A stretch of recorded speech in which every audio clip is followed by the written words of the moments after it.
নমস্কার বন্ধুরা, আবারও নতুন একটা রেসিপিতে আপনাদের সকলকে স্বাগত। তো বন্ধুরা, প্রথমে আমি কড়াইতে সরিষার তেল দিয়ে দিচ্ছি। কড়াইটা খুব ভালোভাবে গরম করে নিয়েছি। তারপর তেলটা যেমন আমি কড়ার গায়ে লাগিয়ে দিই, ভালো করে কড়ার গায়ে আমি লাগিয়ে দিচ্ছি। তেলটা কিন্তু খুব ভালো করে গরম করে তারপরেই কিন্তু কড়ার গায়ে লাগিয়ে দিতে হবে। তারপর দেখুন বন্ধুরা, আমি এখানে কাটাপোনা মাছ নিয়েছি। মাছগুলো খুব ভালোভাবে করে ধুয়ে পরিষ্কার করে নিয়ে তারপরে আমি লবণ আর হলুদ মাখিয়ে নিয়েছি, নিয়ে তেলের মধ্যে দিয়ে দিচ্ছি। আজকের রেসিপিটা অবশ্যই প্রথম থেকে শেষ পর্যন্ত দেখবেন, খুব ভালো লাগবে। আমি কাটাপোনা মাছ দিয়ে আজকে রেসিপিটা করছি, আপনারা চাইলে অন্য কোনো মাছ দিয়েও করতে পারেন। তারপর বন্ধুরা, মাছগুলো অল্প আঁচে ভাজতে দিয়েছি, দিয়ে আমি এখানে আদা আর রসুন নিয়েছি। এইগুলো আমি একসাথে শিলনোড়ায় বেটে নেব। তো দেখুন বন্ধুরা, অল্প আঁচে কিন্তু মাছগুলো ভাজতে হবে, তা নাহলে কিন্তু এইসব মাছ ভিতরে কাঁচা রয়ে যাবে, ওপরটা কিন্তু লাল লাল হয়ে ভাজা হয়ে যাবে, খেতে কিন্তু একদম ভালো লাগবে না। তো সেই জন্য আমি অল্প আঁচে মাছগুলো ভাজা হতে দিয়েছিলাম। এক পিঠ করে তো হয়ে গেছে, আমি আর এক পিঠ করে উল্টে দিয়েছি মাছগুলো দিয়ে। এইগুলোও ঠিক আমি ওই একইভাবে অল্প আঁচে ভেজে নেব।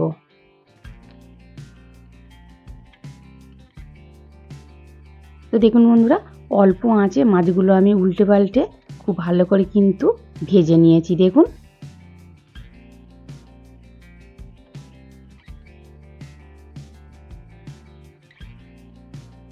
তো মাছগুলো তো উল্টে পাল্টে খুব ভালো করে ভাজা হয়ে গেছে মচমচে করে। আমি এবার মাছগুলো তুলে নিচ্ছি।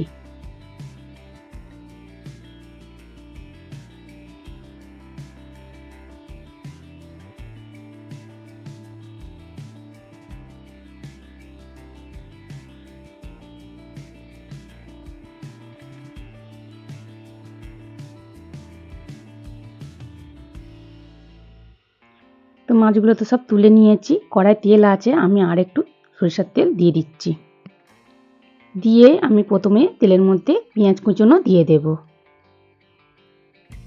পেঁয়াজগুলো তেলের মধ্যে একটু নাড়াচাড়া করে নেব, আমি কিন্তু লাল করে ভাজবো না।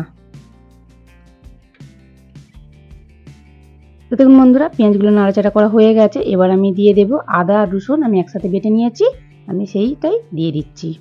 দিয়ে কিন্তু এবার আমি একটু লাল লাল করে ভেজে নেব। যেহেতু পেঁয়াজ রসুনের আদা রসুনের গন্ধ থাকে কাঁচা, তো সেই জন্য একটু ভালো করে ভেজে নিতে হবে।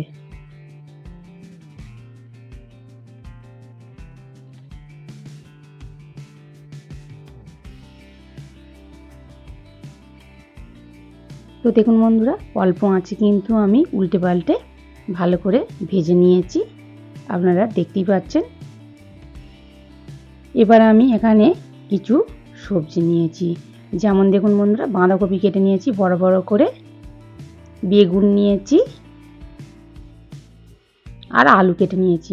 আলুগুলো আপনাদের পছন্দ মতো কেটে নেবেন, আমি এইভাবে ডুমো ডুমো করে কেটে নিয়েছি। এবার প্রথমে আমি আলুগুলো দিয়ে দিচ্ছি। এবার আলুগুলো দিয়ে গ্যাসের ফ্লেমটা কিন্তু আমি একদম কমিয়ে রেখেছি, উল্টে পাল্টে হালকা করে নাড়াচাড়া করে ভেজে নেব। আলুগুলো আপনারা চাইলে আগেও ভেজে নিতে পারেন, কিন্তু আগে ভাজার দরকার নেই, এমনি পেঁয়াজের সঙ্গে একটু হালকা করে ভেজে নিলে হয়ে যাবে।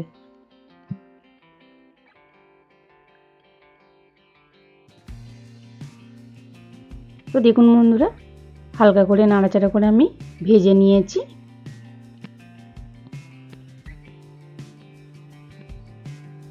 এবার আমি এর মধ্যে কিছু মশলা দিয়ে দেব, যেমন স্বাদ মতো লবণ দিচ্ছি,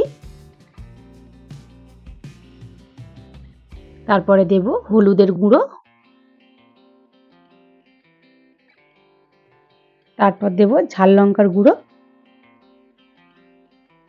ঝালটা কিন্তু আপনারা একদম বুঝেই দেবেন, যে যেমন খাবেন। তারপরে দিয়ে দেব টমেটো কুচোনো, তারপর দেব কিছু মটরশুঁটি ছাড়িয়ে রেখেছিলাম, মটরশুঁটিগুলো ছাড়িয়ে খুব ভালো করে ধুয়ে নিয়েছি, সেই মটরশুঁটি কড়াইগুলো দিয়ে দিচ্ছি। দিয়ে এবার ভালো করে একটু নাড়াচাড়া করে নিচ্ছি।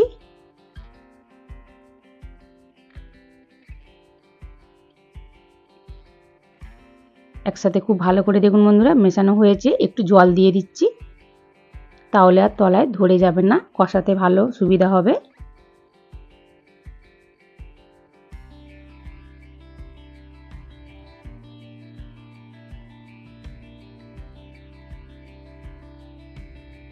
তো দেখুন বন্ধুরা, ভালো করে নাড়াচাড়া করে কষিয়ে নিয়েছি।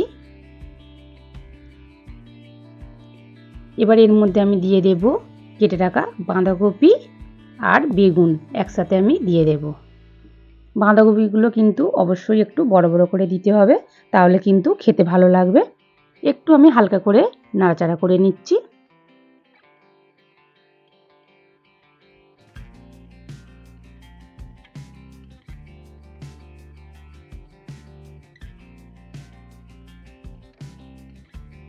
তো বন্ধুরা দেখুন, আমি হালকা করে একটু নাড়াচাড়া করে নিয়েছি, নিয়ে এবার আমি একটা থালা ঢাকা দিয়ে দিচ্ছি। দিয়ে আমি 2-3 মিনিট ঢাকা দিয়ে রেখে দেব অল্প আঁচে। তাহলে কি হবে, বাঁধাকপিটা অনেকটা কমে যাবে, তখন কষাতে সুবিধে হবে। তো 2-3 মিনিট তো হয়ে গেছে, আমি থালাটা খুলে নিচ্ছি। তো দেখুন বন্ধুরা, থালাটা খুলে নিয়েছি, 2-3 মিনিট রাখার পর দেখুন অনেকটাই কমে গেছে সবজিটা। এবার কিন্তু কষাতে খুব ভালো মানে সুবিধা হবে। তো বন্ধুরা, আপনারা অবশ্যই একবার এইভাবে বাঁধাকপি দিয়ে মাছের তরকারি করে খেয়ে দেখুন, খুব ভালো লাগে। কিন্তু একরকম তরকারি থাকলে আর কিছু কিন্তু লাগবে না, এতটাই ভালো লাগে খেতে। তো বন্ধুরা, আজকের রেসিপিটা কেমন লাগলো অবশ্যই কমেন্ট করে জানাবেন।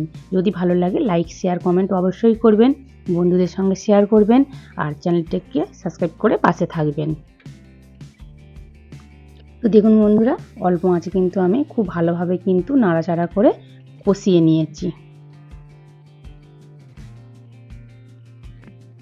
আপনারা দেখেই বুঝতে পারছেন, খুব ভালো করে কিন্তু কষিয়ে নিয়েছি। সবজিগুলো কিন্তু যত ভালো কষানো হবে খেতে কিন্তু খুব ভালো লাগবে আর খুব ভালো টেস্ট হবে। এবার কিন্তু আমি দিয়ে দেব জল। জলটা একটু বেশি করে দিতে হবে, তার কারণ আলুগুলো সিদ্ধ হবে, তো সেই জন্য।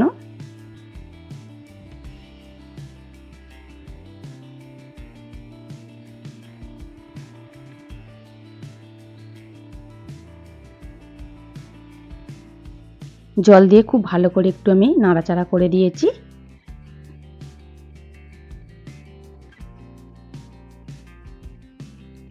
এবার আমি একটা থালা ঢাকা দিয়ে দেব। তো বন্ধুরা, থালা ঢাকা দিয়ে দিয়েছি, এবার আমি অল্প আঁচে বেশ কিছুক্ষণ রান্নাটা করে নেব। তো দেখুন বন্ধুরা, কিছুক্ষণ পর আমি থালাটা খুলে নিচ্ছি। এবারে দেখে নেব আলুগুলো খুব ভালোভাবে সিদ্ধ হয়েছে কিনা। তো দেখুন বন্ধুরা, টকবক করে ফুটছে, দেখে তো মনে হচ্ছে সব সবজিগুলোই খুব ভালোভাবে সিদ্ধ হয়ে গেছে। আলু দেখুন বন্ধুরা পুরো গলে গেছে।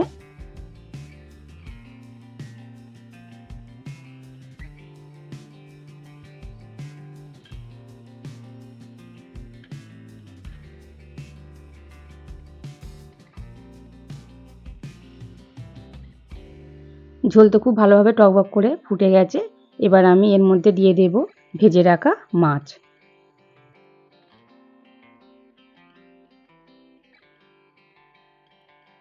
এবার মাছগুলো ঝোলের সাথে খুব ভালো করে মিশিয়ে নেব।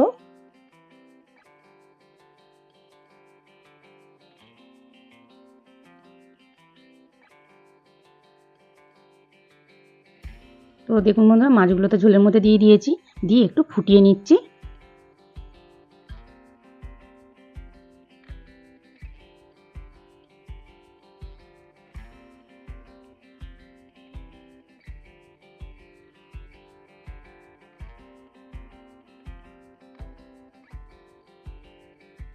তো মাছগুলো তো দিয়ে ঝোলের মধ্যে একটু ফুটিয়ে নিয়েছি ভালো করে। এবার আমি দিয়ে দেব গরম মশলার গুঁড়ো।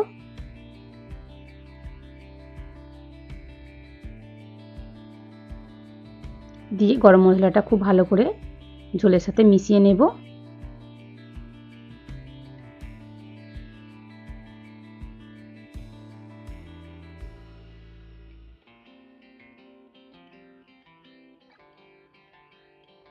তো দেখুন বন্ধুরা, খুব ভালো করে কিন্তু মেশানো হয়ে গেছে। আমার কিন্তু তরকারিটা হয়ে গেছে। এবার আমি কিন্তু গ্যাসটা অফ করে দিয়েছি। বাঁধাকপি, আলু দিয়ে, বেগুন দিয়ে কাটাপোনা মাছের তরকারি হয়ে গেছে। আপনারা অবশ্যই একবার এইভাবে বাড়িতে মাছের তরকারি করে খেয়ে দেখুন, তারপর কেমন হয়েছে অবশ্যই কমেন্ট করে জানাবেন। তো দেখুন বন্ধুরা, দেখতে কত সুন্দর লাগছে।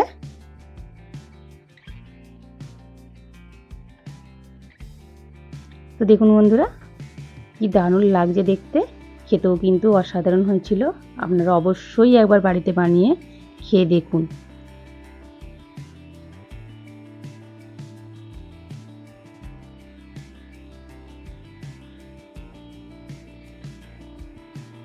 তো বন্ধুরা, দেখা হচ্ছে নতুন একটা রেসিপি নিয়ে।